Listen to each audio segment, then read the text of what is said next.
پھر اس بات کی طرف توجہ دلاتے ہوئے کہ کس طرح ہمیں اپنی حالتوں کو درست کرتے ہوئے اپنے ایمان میں اضافہ کرنا چاہیے اور خدا تعالیٰ سے تعلق پیدا کرنا چاہیے، بس مسلم موعود نے فرمایا کہ اگر جماعت کو نصیحت کرتے ہوئے ایک جگہ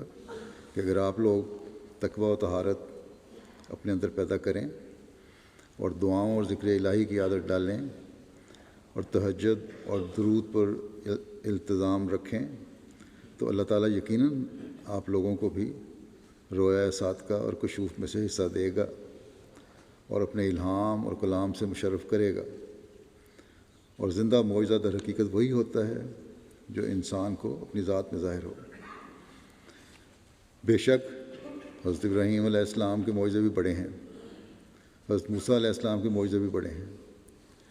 حضرت عیسیٰ علیہ السلام کے معجزے بھی بڑے ہیں، مگر جہاں تک انسان کی اپنی ذات کا سوال ہوتا ہے اس کے لیے وہی معجزہ بڑا ہوتا ہے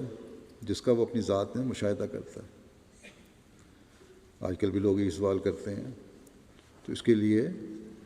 اللہ تعالیٰ سے تعلق پیدا کرنا بھی ضروری ہے اگر معجزے دیکھنے ہیں۔ اولاد کو بھی اپنی اطاعت